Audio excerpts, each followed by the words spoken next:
whakarongo mai, I tēnei wai ata tino pai, ha kua ana ki te tāringa, e mihi ana ki ngā kaumātua, I kawea mai rai ngā tikanga, a o tātou mātua.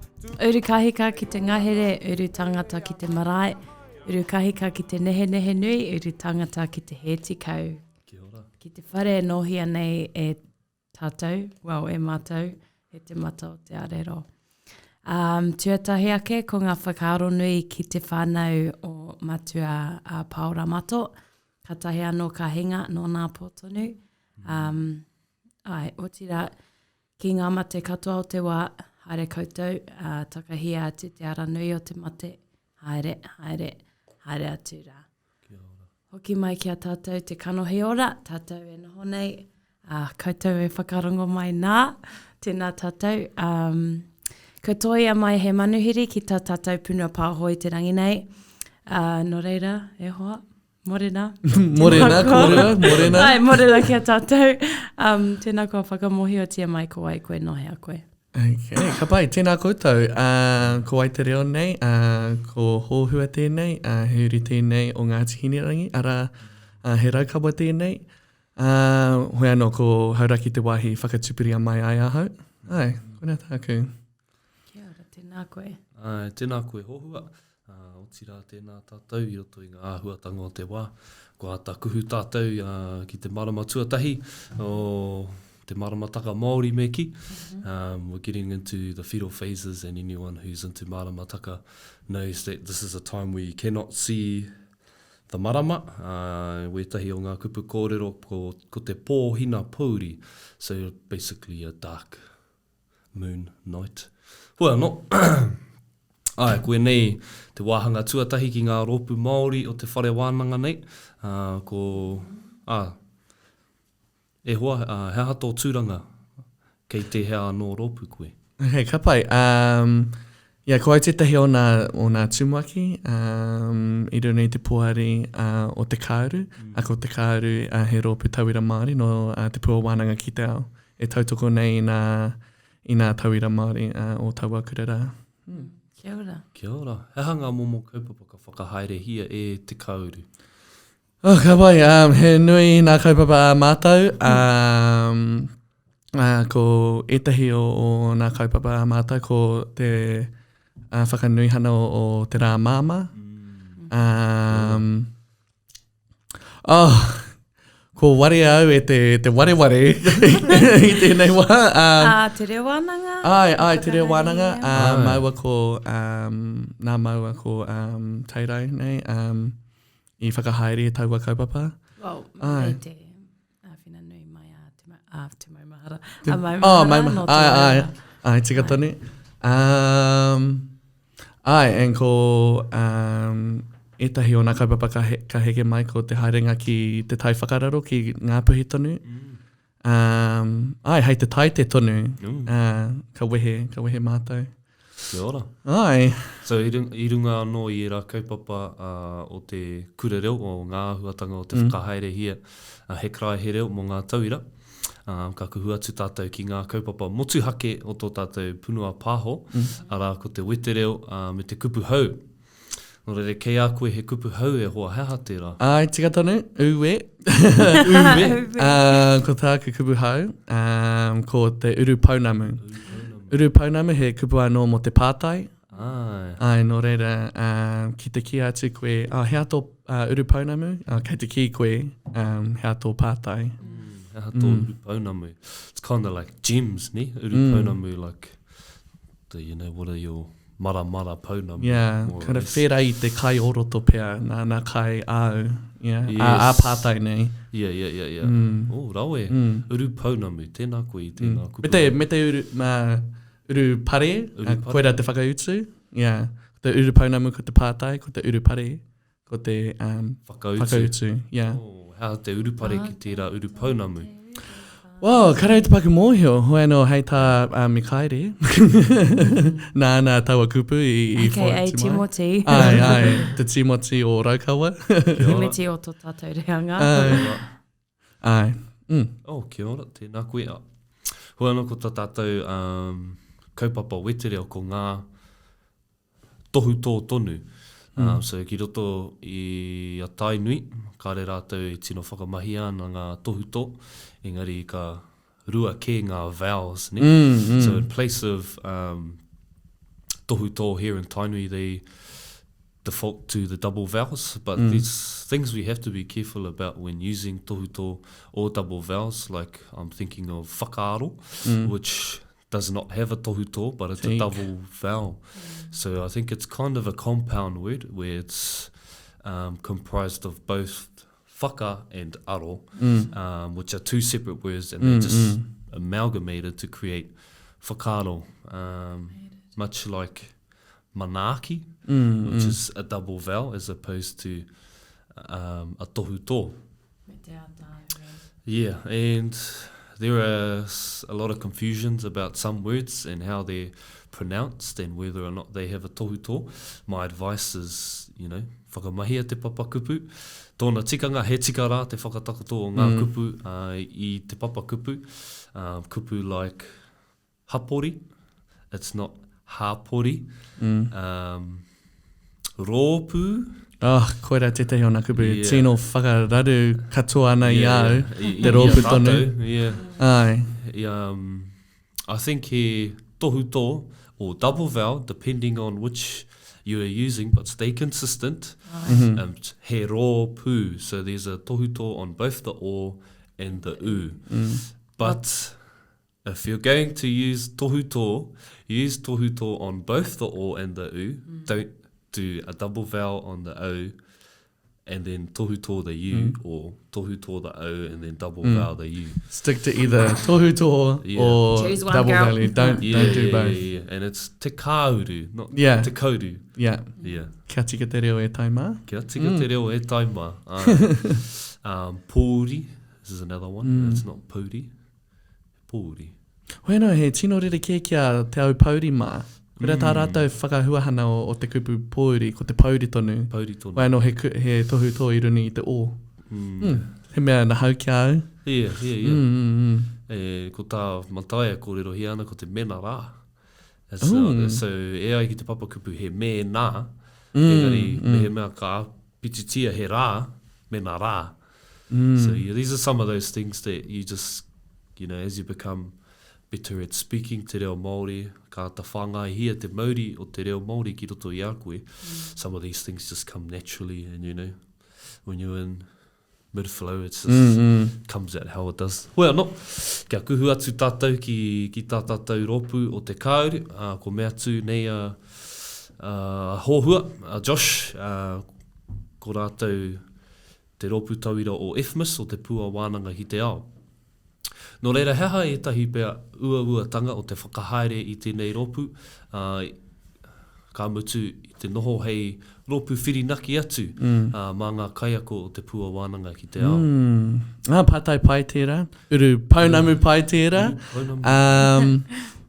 Tērā, kia tika te reo. Ko wetahi o nā uauatana.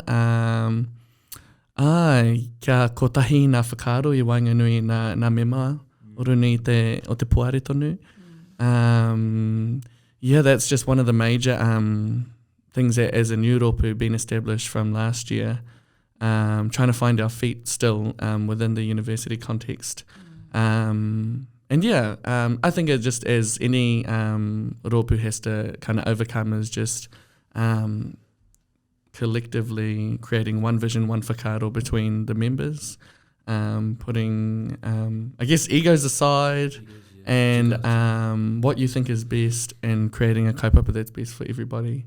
I think that's one thing that is tricky, but also being a new rōpū is trying to figure out the processes of how the university works in terms of like funding, even creating like huis between yourself and a staff member or a kaiako, that's quite. There's a process to that. It's not just a rock up to their their tari and go, oh, kia ora bro, can you wātia to have a kōrero? Yeah. So those are some of the things, uaua meki, ki te whakahaere te tehi rōpū. And so what's, the engagement like between staff members and FMIS? Is Te Kāuru drawn upon to I guess, be a face for tauira, or, instead of engaging tauira, do they just engage the rōpū to then engage tauira? Or? Well, naturally, that's what Te Kāuru's kind of main objective is to engage tauira. Yeah. And we're just fortunate enough to have the support of our faculty to be able to create resources, create kaupapa to help enhance the academic, social and cultural experience of our tauira here at Te Whakarongo Waikato, and just further help our tauira to realise, to rediscover or discover their potential within this world. And just a friendly reminder that, hey, they've got a place here, there's a reason why they're here, and we're here to help them along the way, yeah. So. Mātua, ko te kaupapa mātua tua, o Te Kāuru he tautoko ake i ngā tauira. Ai. O te pua wānanga tonu. Ai, tika tonu, yeah. Ka whakaitia ngā Pākehā? Ooh, how whakaaro. Well, ko tētahi o ngā ture, e whai wahi mai ai tētahi ki te rōpū o Te Kāuru, me whai i tētahi pepa no te pūwananga ki te ao. No reira pena he Pākehā tērā, then e mea ana te constitution ai, ka whai wahi mai ngā Pākehā, ngā haranei. Kei te pira? Okay, ko te ture matua me toi i nā tauira Māori i te tuatahi. Hoi anō, well, ki te pai o whakaaro, ki te pai i tō nākau, ki te kaupapa, well, pai ki te noho i wanganui a mātou o Te Kāuru. True. Kei te whirinaki atu ngā tauira Pākehā ki a koutou? Ai. O te nuinga he Māori tonu. Yeah, hoi anō he rōpū iti me ki e tautoko nei. E rōpū iti, a Pākehā nei e tautoko nei, e hāpai nei i te kaupapa. Ko ki ake rātou he tangata tiriti. Ai, tika tonu. He tangata tiriti. Kei te pihea te tautoko a ngā tauira i a koutou? Well, yeah, the really good thing is that a lot of our IFMA students fall under the maru, I guess, of Te Wailda, which is our general rōpū Māori for all tauira throughout the university. And we've because most of those tauira have papers under IFMAS. We get a lot of tautoko from them, so it's sort of like a tuakana taina relationship between Te Kāuru and Te Wailda, where we get a lot of support from our tauira and people outside of their context who are just looking for that extra bit of help and a rōpū to provide a safe space and a safe environment for them to be unapologetically Māori. Kia ora. Kia ora. Yeah, and so what do you think of the relationship between Te Wailda and Te Kāuru? Because as you mentioned, Te Kāuru is a newly formed group, and some may view it as Te Kāuru poaching Te Wailda students, because Te Wailda was here and they mainly catered for IFMA students or Māori students who aren't in other faculties. But yeah, how do you find that relationship? It's actually really good, and it's a really positive relationship because we, as a taina rōpū, or rōpū taina, we would naturally follow and seek guidance from Te Wailda being our tuakana. And so I personally think that the relationship is good.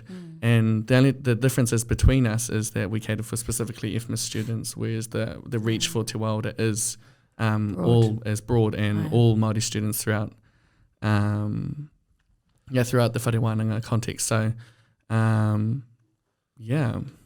And ia te waka whakatū mātou rānei o Te Kāuru, a Te Wailda rānei wa rātou kaupapa kei reira mātou e tautoko ana i a mātou, o tātou e tautoko ana i a tātou. And koera te tahi aku painga, kauko aku painga engari, aku pai ki aua rōpū e rua. Because e hare te mea ahakoa he orite ngā te mene ngā me ki ngā kai tautoko rānei, hare te mea e hau ana. Tātou i ngā tauira. Rātou ake i rā tauira.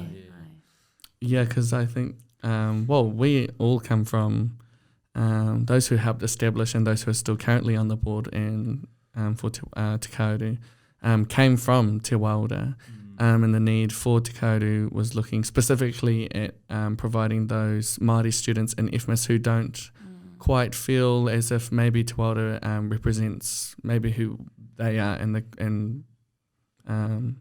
things that they do. So that's specifically where our aim is, and we naturally just have a really good bond because of our involvement as students and as now tuakana of Te Waura. Where there's already an established bond because of those who sit on the board, and because of the kaupapa that we try and help each other do. Kia ora. Tētahi kaupapa anō. Ko te inexperience pēr me ki o ngā tauira ko pīkauria ngā tūranga o ngā rōpū nei, ngā rōpū Māori, rōpū tauira Māori. Because one thing I've noticed, especially student politics, is that you have to expect inexperience for a lot of people. Koe nei te wātuatahi ko noho rātou ki tētahi rōpū kāwana me ki, e ata whakahaere nei ngā āhuatanga o ngā tauira. And so what do you feel with that kaupapa? Like, how much experience do you have, and how much has that helped you, that experience helped you to be a better leader of tēnei rōpū? Ka pai. So growing up in Hauraki, I had the privilege of being a part of a rangatahi rōpū, which was focused on leadership and, as I say, just helping rangatahi discover their potential within Te Ao Māori and that Māori space.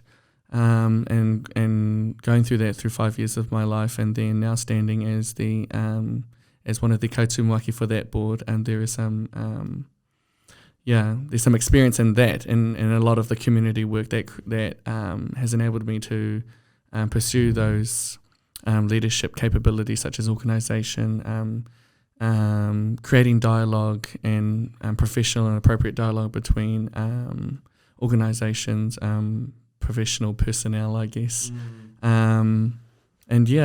Also just things as like funding and stuff like that. That's where some of the experience comes from. But I understand that korero about who has the authority, who has experience and stuff like that. But that's why Te Kāuru looked to create good relationships with our already established rōpū Māori. They already know the ins and outs and the processes of how the university goes. And so we relied heavily on our tuakana to help us establish, give us feedback and ideas, which is what we did in the beginning. Was we called it a big hui.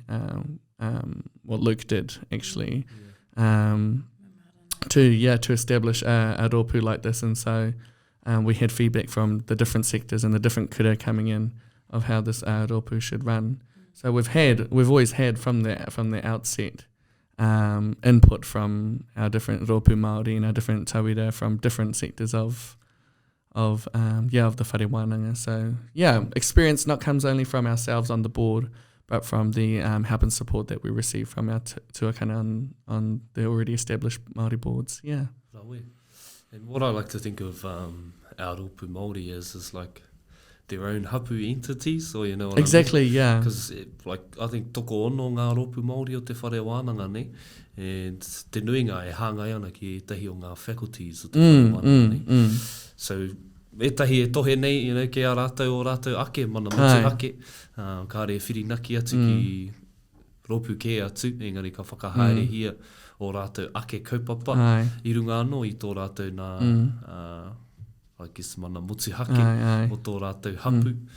Yeah, and that's a beauty, and I see that actually coming through with Te Kāuru, ahakoa te pai o rōpū ke atu, kei Te Kāuru o rātou ake painga. And that's awesome to see. So nō reira mōu, haha pēr te anamata mō Te Kāuru, mō ngā rōpū Māori rānei o te whare wānanga nei. Because a tōna wā pēr, ka heke koe i tō tūranga, ka hiro mā tētahi atu. A kau? Nā. A kau? Ka noho mai e mo tahi tākutatanga. Ai, but tika tai. Yeah. Hea te anamata, hea te hano o te anamata ki au, ki tōku tirohana. Just what we're doing now is continuing to support our tauira to be academically, culturally and socially successful, reaching Te iti o Kahurangi, you know. Te iti o Kahurangi. Yeah, and so it just looks like us being more well established in our whare wānanga, creating more strengthened and better relationships with different facets of the whare wānanga, our rōpū Māori. And I guess the future of Te Kāuru is just to look normal within the university framework, and continuing doing the mahi for our tauira, ko te tauira te take, ko te tangata te tohu. Te tangata te tohu, ko te tauira te take. Yeah. Kia ora. So, ka ata tō ia koutou, koutou i ngā, me ki ngā ika whiro o te pua wānanga, nā alumni. Kare no mata kia whakaaro whina. Hoi anō he whakaaro pai. Just hei wānanga mā tātou. It's something we can look at, and we've got been a new rōpū, and this being our second year, these endless possibilities for us to. And we would appreciate any help at any level to progress our kaupapa forward. It's koera te painga o ngā whare wānanga nei, he maha hoki ngā tauira ka tai mai, he maha hoki ngā tauira ka puta i te whare wānanga nei. Ka puta atu ki o rātou ake kokonga o te ao. We're not all going to do the same thing when we graduate or occupy the same spaces, but hopefully with the relationships that we form because of our rōpū Māori over the time that we've spent at whare wānanga, we can draw upon that, when we need to. Ko te mea nui, kei te mōhio ke koe, ko ai koe, no hea koe. And ka puri tonu ki tō Māoritana, tō Māoritana. And ka tae koe te whakaaro. Hea te anamata ki tō tirohana. Ai, take. Koere noiho. Take. Ka pai. Tēnei anō te mihi kia koe e hoa. Nā kaurua. Tai mai, i wainganui a māua, o tira mātou, o tira tātou. Te punua pāho nei o te matamata o te arero. Tēnei anō te mihi kia koutou o te Kāuru, o te pāpauri nui kāri i tai mai a Luke, te rao ngā rangatira i reira i te oroko hanga mai o te nei hoku. O tia a Mia, te rao ngā tumuaki o te rōpū nei. Me o rātou anō whakaaro, hoi anō. Koe nei te hōtaka tuatahi e ata Korero hia. Nā rōpū Māori o te whare wānanga nei. Pai te whakarongo atu ki ngā kaupapa Korero au. Me ngā kaupapa e ata whakahaere nei. E te Kāuru. Rangatira. He raranga i ngā tira o te whare wānanga nei. Kia ātaora o rātou ki o rātou Māoritanga. And that's a big kaupapa, decolonising. Oira āhuatanga katoa. So, hey, whakakapi, do you have a waiata e hoa? Ngā tīrau kawa, tīra mea e arohai nui tiana e koe. Whakareia te kakara o te hinu rau kawa. Kia ora, whakarongo mai.